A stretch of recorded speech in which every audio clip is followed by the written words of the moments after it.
Okay, guess we're doing. All right. Okay. Of course, the nervous system is one of the most important physiological systems in animals. First organisms with the nervous system were the cnidaries, jellyfish, sea anemones, things like that. They have just a network of nerves that coordinates activities and connects with muscles, so they, move out of the way, shrivel up and duck into the muck or whatever the case is, or capture food, whatever the case is, and they just have a network and stuff. When you start getting into the chordates, of course, they have that dorsal back nerve cord, the spinal cord, and a big concentration of nerve cells up in the front end, the brain. Okay. All right. Well, nerve cells all work pretty much the same way. So first, let's take a look at a little diagram of a nerve cell. Nerve cells are very odd-shaped cells. You have a little tiny cell body, and that contains the nucleus and a whole bunch of organelles.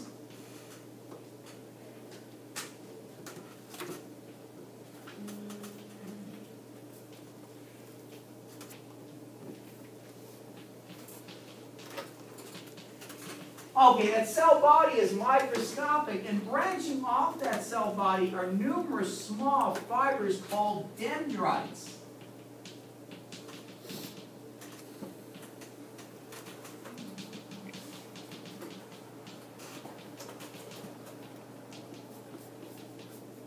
Okay, dendrites are receiving terminals. They get inputs from other nerve cells that make connections with them. A typical nerve cell in the brain is going to have from 1 to 10,000 dendrites, meaning they're getting input from thousands of different nerve cells. Now, also, each nerve cell has a single, very long extension called the axon.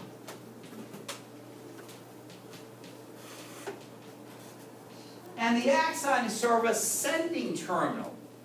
A nerve impulse, or what we call an action potential, more on that later, a nerve impulse travels down the axon. At the very tip of the axon, there's a swelling that's called a synaptic terminal or synaptic bulb.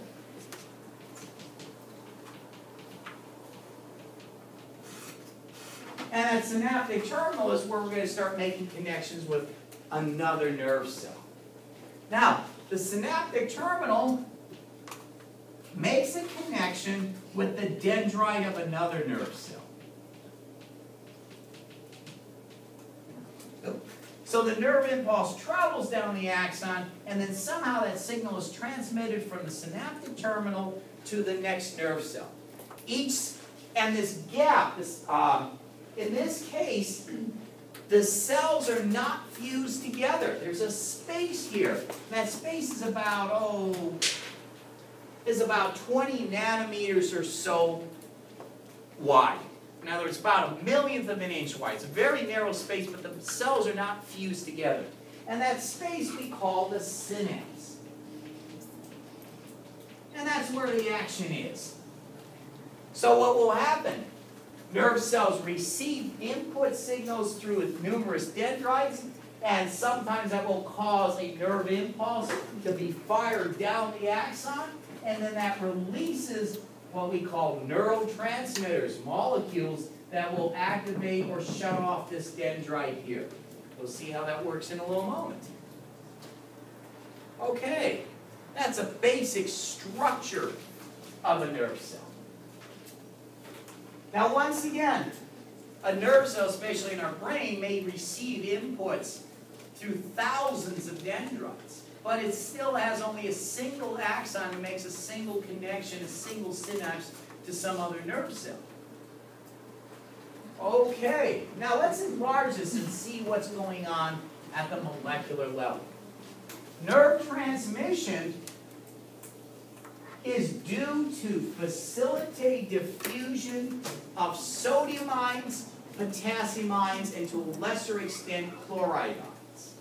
We're going to ignore the chloride ions deliberately because they're third on the list. They do play a lesser role. But what we're going to do is sort of expand things a bit here.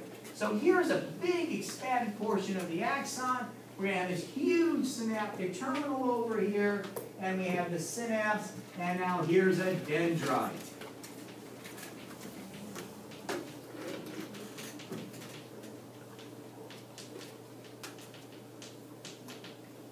Okay, now an interesting thing about nerve cells and axons. A nerve cell is so small you need a microscope to see it. Despite that, the axons can stretch tremendous lengths.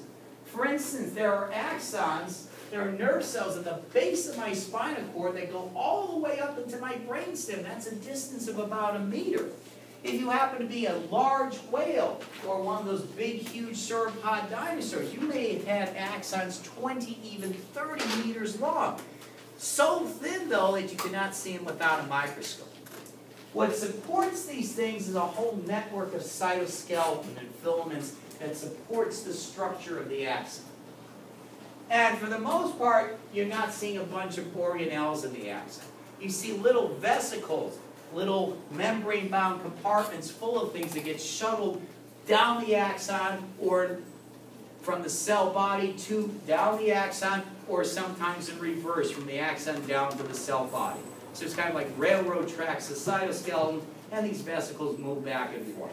Okay, well anyway, the big thing that's important here.